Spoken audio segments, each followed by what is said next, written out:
You are listening to the podcast of the Mathias Corvinus Collegium, the largest talent management institute in Hungary. If you want to know more about our mission, please look up our English website at mcc.hu/en or check out our Facebook, Instagram, and Twitter channels. For interesting articles and analysis of our professors, external contributors, and students, look up our knowledge base at corvinus.hu/en. Welcome everybody, my name is Attila Norbert Ferencz and I'm a student of MCC, School of International Relations. And this is the newest episode of the DiploMaci Podcast. DiploMaci is a project of MCC that focuses on diplomacy and international relations. And I have the pleasure to have with me Dr. Calum Nicholson. He's an expert in sociology and migration and also the research director of MCC's Climate Policy Institute. And this is the second time he's a guest for our podcast. Calum, thank you very much for being with us here. Pleasure. Good to be back. And our topic today is climate change. And apropos is a brand new book.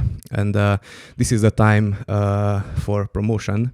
Here in the studio, I have the book titled Climate Migration, Critical Perspectives for Law, Policy and Research, and published by Hart Publishing.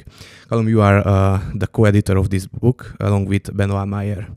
And before we start discussing climate migration in details, you just returned from the COP28 from Dubai. Can you briefly describe your experience about the conference? Well, it's funny because last time we spoke, I'd just come back from Iraq. So this time I've just come back from the Middle East again, a very different part, obviously very different from Iraq. COP was interesting. What I would say provocatively is that COP and Dubai, I think, deserve each other in the sense that my impression, having gone to it, is that if you want to see an example of what late-stage capitalism looks like, go look at Dubai as a city. And if you want to see what late-stage capitalist culture looks like, go to COP. It's the most extraordinary event. It's basically, it's kind of a combination in its atmosphere of the World Cup final and Burning Man. And in fact, actually, if you go and look up Burning Man on Wikipedia and you look at Burning Man has these 10 principles around which it's built. And they're exactly the same 10 principles as COP. But COP says it in more technocratic language. It's I mean, at the center of COP, for those who don't know, COP is it stands for the Conference of the Parties. It's been going on since 1995. It's a conference to arrive at conclusions of global climate change negotiations. And that's the principle of why it's there. Now, negotiations are not a natural spectator sport. And yet, while several hundred people take part in the negotiations, about 80,000 people, I think, were there. So what are they doing? Well, they're not really watching the negotiations too much, to the extent to which the negotiations are open to be viewed. But what they are doing is milling around in the blue and the green zones outside of that, in this vast expo center in the desert, completely surrounded by oil refineries. And it has a sort of festival atmosphere, in a sense, but a festival being the Middle East with a dry bar. And it's a sort of it's like a party, you know. It's a it's sort of a party without the fun, in a sense. But it is an interesting thing to see because it really has the feel of a trade show. And what I mean by that is, at a trade show, people are there to market their brands, not necessarily there to sell something then, but to make you aware that they're there. And I think the feeling I had from COP is that when wondering why is everyone here, there was a sense that everyone feel they ought to be there, almost like a pilgrimage. And actually the pilgrimage may be the right word because there is a religious feel to the entire festival. It does feel, I think so, it feels like a religious festival. And in the sense that when you get there and you speak to people at their stalls with their leaflets and their cold coffee, and there's a lot of jet-lagged sort of middle managers from NGOs, institutions, businesses, universities from around the world. Everyone has a stand. And when you actually speak to them, they have these slogans. And I wrote a piece recently, and I perhaps a bit cruelly said, getting too close to one of the stands was like, you know, those computer games where there's non-player characters, and if you get too close, you get too close and they talk to you with their standard dialogue. It's similar to that. You get too close to the stalls, and they'll start speaking at you with their slogans. But if you actually stop and engage them in conversation and say, what does that slogan mean? Then often they look a bit terrified because they haven't really considered it, because they have these slogans that have been polished to the point that they slip out of your mind instantly.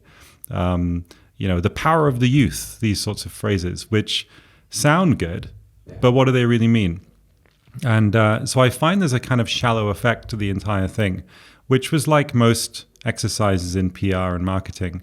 My point is not that the climate, in saying this, my point is not that the climate isn't changing, nor that it doesn't matter. That's not my point.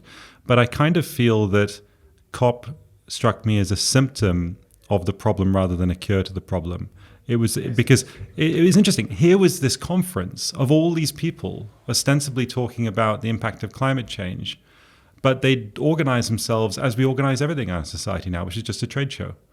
And so even though there are these deeper, there is the sentiment of let's save the world, but actually everyone's just trying to sell whatever their company's doing.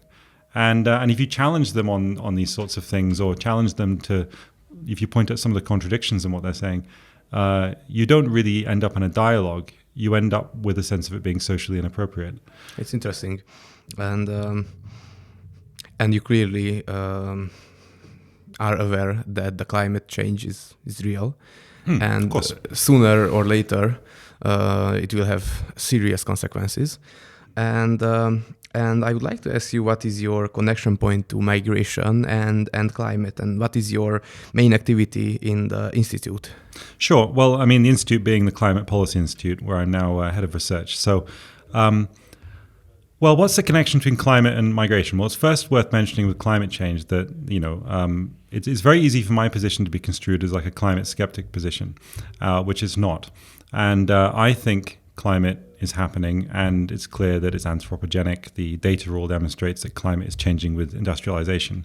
What does anthropogenic mean? Anthropogenic, is caused by human activity. All that seems self-evidently true. The problem is when we talk about climate change, often the language is that of saying there's a consensus, there's no room for debate, you must agree.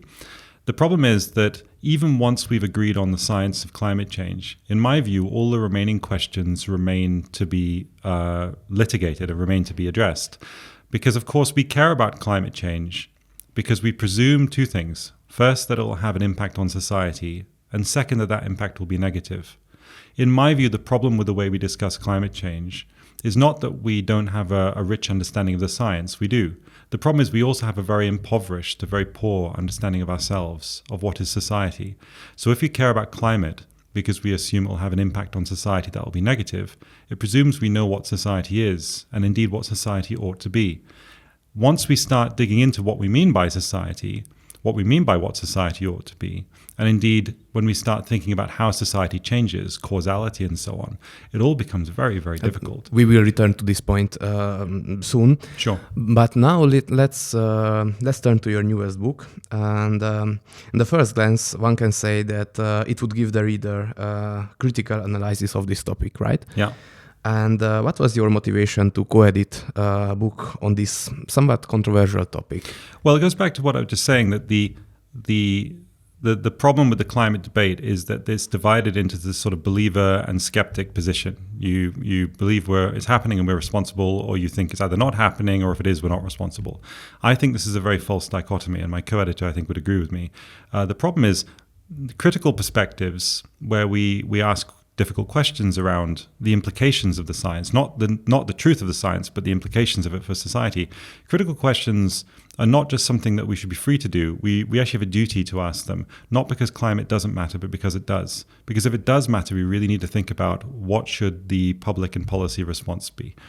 And the reason we did this book is that one of the social consequences of climate change that's often discussed as sort of low-hanging fruit, a type of impact that seems obvious, is that on human migration.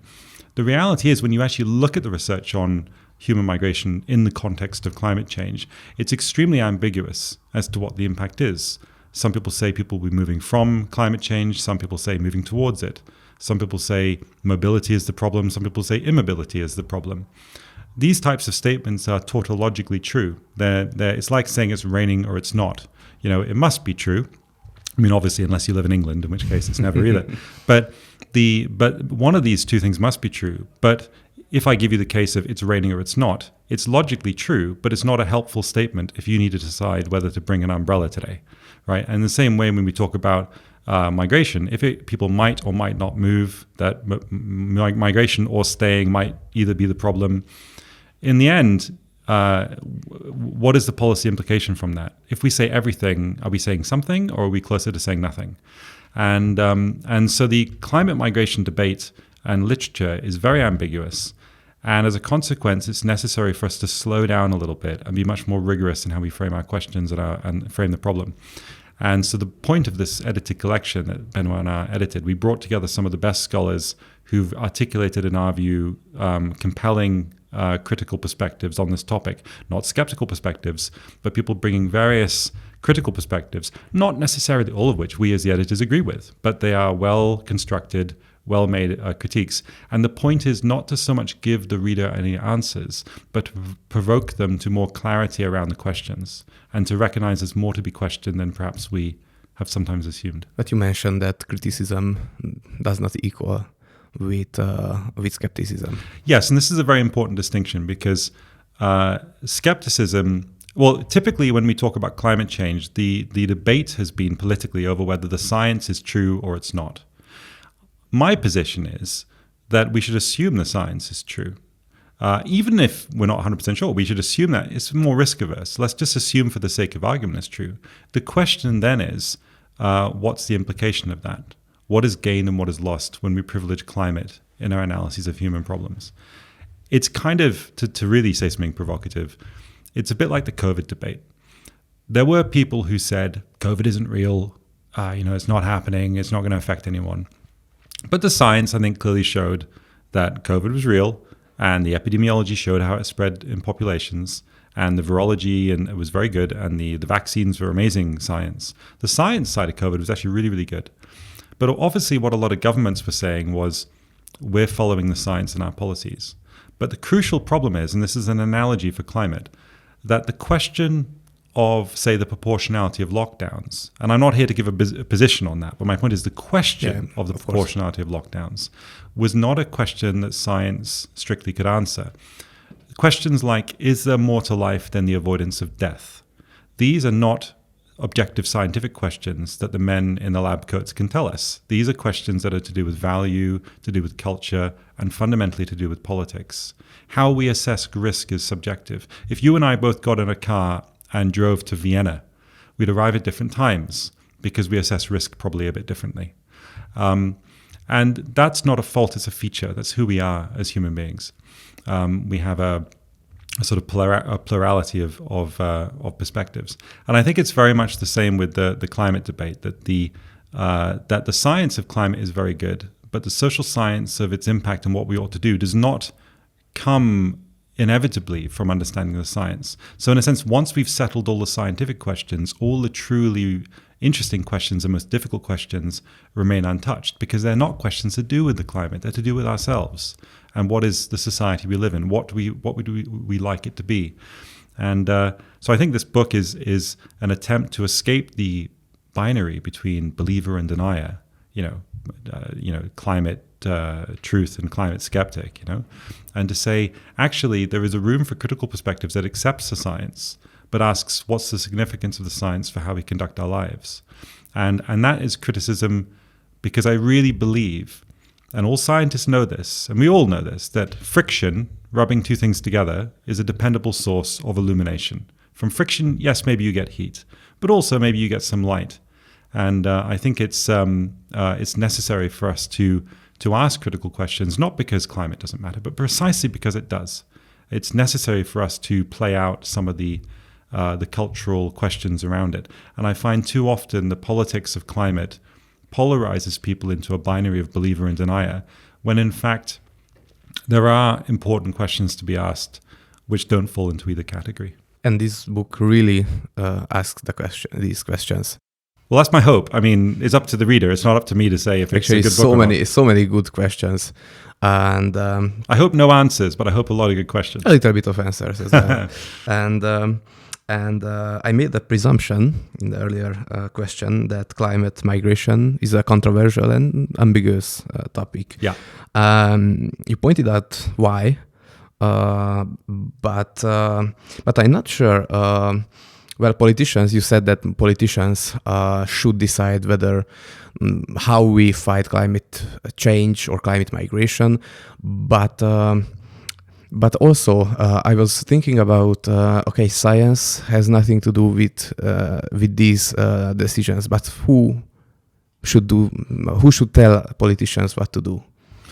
Well, this is a very interesting question, because what you're getting at is a deeper fault line or shift, I suppose, across the culture of certainly the West. And I think that in other countries, it's in China, I think it's already, or maybe they're the opposite problem. But in England, there's a famous, there's a public intellectual who used to be a Supreme Court judge, and he's also a well-respected historian of the 100 Years' War, called Jonathan Sumption. And about 4 or 5 years ago, he did the BBC Reith Lectures on law and politics. And he said one of the problems we're facing is that in British society is a lot of questions that used to be political questions are increasingly being given to, say, the courts. And it's the same for medicine. So doctors used to make the decision over life and death of a patient, but increasingly they outsource the risk of that decision to the courts, as if somehow a judge has some higher level of understanding, like almost like a priest. And it's very interesting how in Parliament what's happening is a lot of questions are increasingly being farmed out to the courts. So the Supreme Court is asked to decide on inherently subjective questions of politics, where it's not necessarily about what is true and what is right as such, but rather what is politically favored. And as you know, most of the most important questions in our lives do not have a strict scientific answer. Most human questions, questions of justice and beauty and all these things, there aren't easy questions to these, and there's certainly no one with a data set who can tell you the answer. They are inherently political. With political office comes the responsibility, and the responsibility is that the buck stops with you, that you have to take hard decisions. But increasingly we live in a world where politicians, and certainly in the Anglosphere, are doing everything not to add value by showing bold leadership in leading on difficult questions, but instead are increasingly trying to encounter the least risk to their careers. And so they're increasingly farming out difficult decisions to so-called experts. And if you look at what happened with COVID, is a good example that the British government certainly were following the science the whole time. But I think this is the case with a lot of issues, I think including climate. So when you ask who should the politicians turn to for advice, well, in a sense, they are the adults in the room, or they're supposed to be. There is a certain responsibility that comes with being in that position. That's the job. And there are hard decisions. You won't get it right for everyone. Every decision like that will benefit some people and hurt others. So there'll always be people unhappy with it. And you never have perfect knowledge. So you never know if what you're deciding will have a good or a bad effect later on. And even if the effect is bad, it's sometimes even hard to discover that because things are so complex. I don't think there is, therefore, someone they can turn to. There is no perfect world where we have perfect knowledge. But I do think what we could do with more of are politicians who are not simply more scientifically literate, because we often hear about people saying governments need to be more scientifically literate. People, society, we should be more scientifically literate. We should be more respectful of the science. Of course, that's true. Like, we should be literate. However, there's a flip side to it that no one ever talks about, is that actually maybe sometimes we should also be less deferential to the science. Respect and deference are not the same thing. Respecting it is saying, I appreciate it, but I also will form my own judgments. Deference is saying, I just listen to you. And it seems to me that, in a sense, we could actually do with politicians who are not simply more scientifically literate, but perhaps are more philosophically literate. And that's what we're really lacking right now, is that we actually have a lot of people studying STEM, studying science, maths, engineering, and so on. I think we could really do with more philosophical literacy, because a lot of the real difficult questions that politicians are tasked with are inherently subjective. And as soon as they pretend that they are objective or assume they are objective, I think that's actually not the solution to any problem. That's part of the problem. Actually, it's a very good point. And I would like to mention one podcast earlier with Andreas Kinehing, Professor Andreas Kinehing, and in that podcast we discussed lots of questions regarding literature and regarding political philosophy nowadays, and I strongly recommend this podcast to the listeners. And now we reached the end of the first part of this podcast, and we will continue sooner. Thank you for listening to this MCC podcast episode. For further media content, please look up our English website at mcc.hu/en or look for us on Facebook, Instagram, and Twitter. If you want to read more by our professors, external contributors, and students, check out our knowledge base at corvinus.hu/en.